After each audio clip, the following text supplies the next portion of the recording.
Assalamualaikum murid-murid. Seperti biasa, hari Khamis, subjek kita ialah pendidikan kesihatan. Untuk hari ini, kita masih lagi berada di unit 1, Megah dan Gagah, di bawah tajuk Remaja Bergaya dan Berjaya. Baiklah murid-murid, sila keluarkan buku tulis kamu dan jawab soalan-soalan berikut.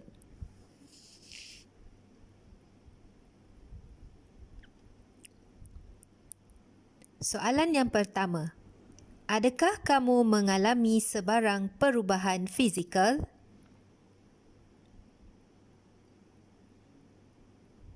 Soalan yang kedua. Apakah perasaan kamu apabila menyedari perubahan yang berlaku kepada diri kamu?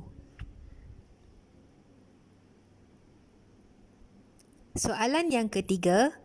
Bagaimanakah kamu menjaga kesopanan dan kemegahan terhadap perubahan fizikal tersebut? Jawab soalan-soalan berikut dan hantarkan gambar jawapan kamu kepada Madam Zahra secara personal menggunakan aplikasi WhatsApp. Apakah maksud remaja? Remaja ialah golongan manusia berusia 12 tahun hingga 21 tahun. Mereka merupakan golongan yang sentiasa ingin mencuba sesuatu yang baru. Okey murid-murid, keratan berikut adalah daripada muka surat 4 buku teks Pendidikan Kesihatan tahun 6. Mari kita baca sama-sama. Lutfi, Stacy dan rakan atlet seronok mencabar diri mereka melakukan aktiviti-aktiviti lasak dalam sesi kepimpinan. Mereka melahirkan rasa syukur kerana dididik menjadi lebih bertanggungjawab terhadap seksualiti. Dengan menggunakan aplikasi rangkaian sosial di internet, mereka mengapresiasi diri mereka menerusi karya yang berikut.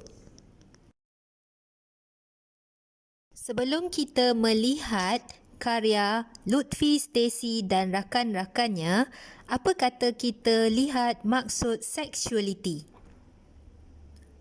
Seksualiti ialah kesedaran yang menentukan tindakan individu terhadap tingkah laku seksualnya.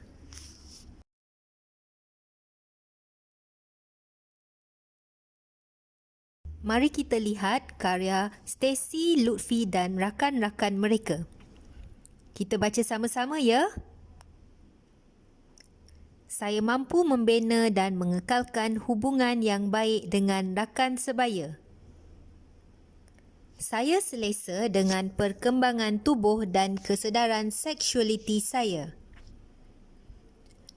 Saya mampu menetapkan had yang sesuai dalam perhubungan dengan rakan-rakan. Saya bersyukur dengan perubahan tubuh saya dan saya menghargainya.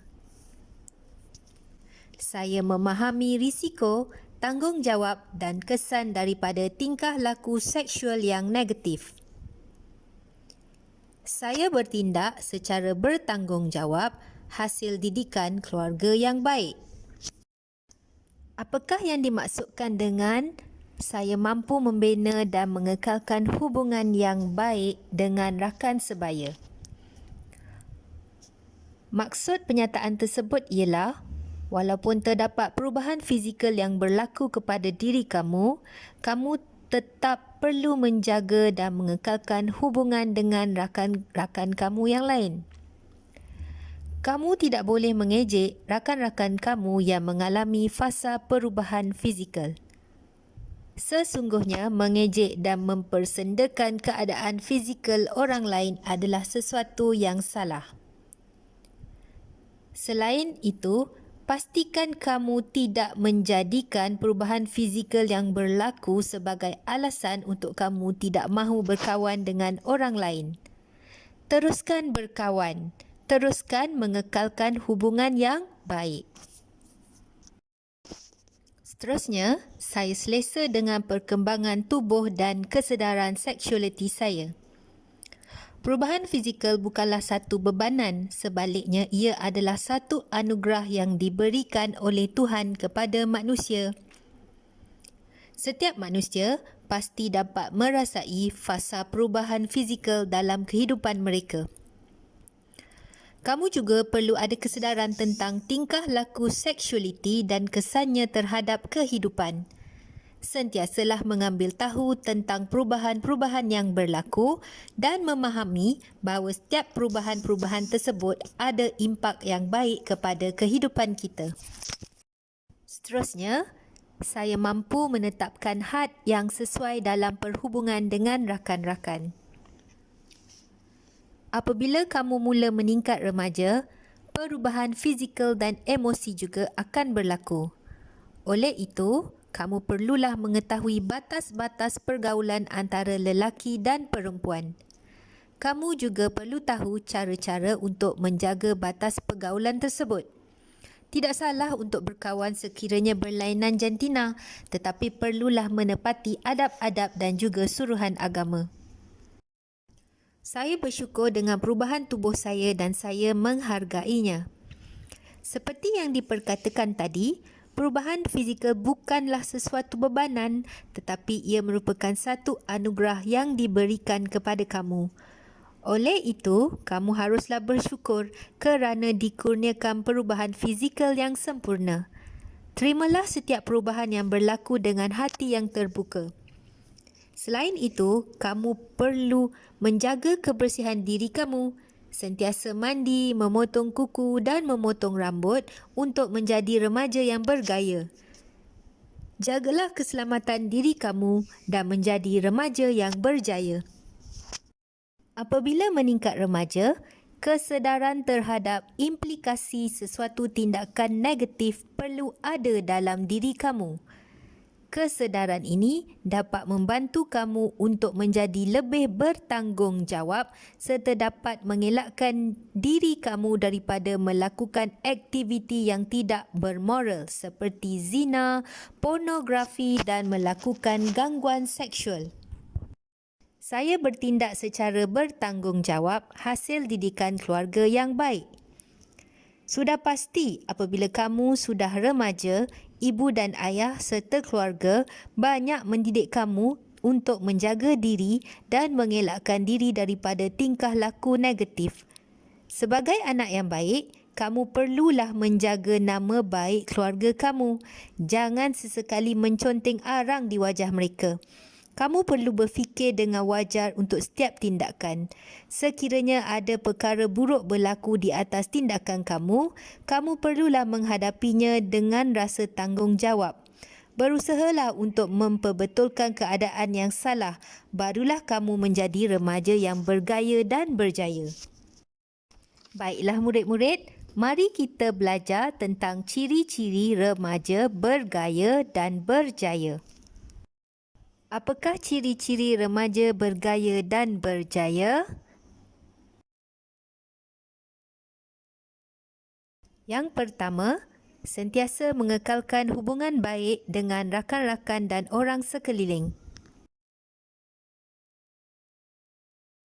Yang kedua, tahu menetapkan had perhubungan yang sesuai dengan rakan-rakan. Yang ketiga, selesa dengan perubahan fizikal yang berlaku dan anggaplah perubahan fizikal sebagai anugerah yang perlu disyukuri. Yang keempat, sentiasa memahami risiko, tanggungjawab serta kesan terhadap tingkah laku yang negatif. Yang kelima, menjaga nama baik keluarga dan nama baik diri sendiri. Yang terakhir, tidak menjadikan perubahan fizikal sebagai bahan ejekan atau bahan gurauan dengan rakan-rakan. Saya pasti murid-murid tentu tahu tentang prinsip rukun negara. Mari kita sama-sama membaca prinsip rukun negara tersebut. Kepercayaan kepada Tuhan, kesetiaan kepada raja dan negara, keluhuran perlembagaan, kedaulatan undang-undang, kesopanan dan kesusilaan. Bagaimana prinsip rukun negara mampu membentuk peribadi kamu supaya menjadi remaja yang bertanggungjawab? Kepercayaan kepada Tuhan. Dalam kepelbagaian hidup masyarakat majmuk, setiap bangsa dan agama seharusnya mampu menerima dan menghormati pegangan agama masing-masing, mengamalkannya dengan aman harmoni dengan kedudukan Islam diangkat sebagai agama rasmi. Kesetiaan kepada raja dan negara. Mengangkat kedudukan Yang di-Pertuan Agong selaku ketua negara dan peranan rakyat pula adalah merafak setia. Membentuk remaja yang patriotik dan bersatu padu. Keluhuran perlembagaan. Memahami pentingnya perlembagaan dalam sesebuah negara. Perlembagaan dapat membentuk generasi yang mematuhi undang-undang dan berpegang teguh pada perlembagaan negara. Kedaulatan undang-undang. Undang-undang adalah elemen utama pemerintahan sesebuah negara yang mengikat kerajaan dan rakyat dan wajib mematuhinya.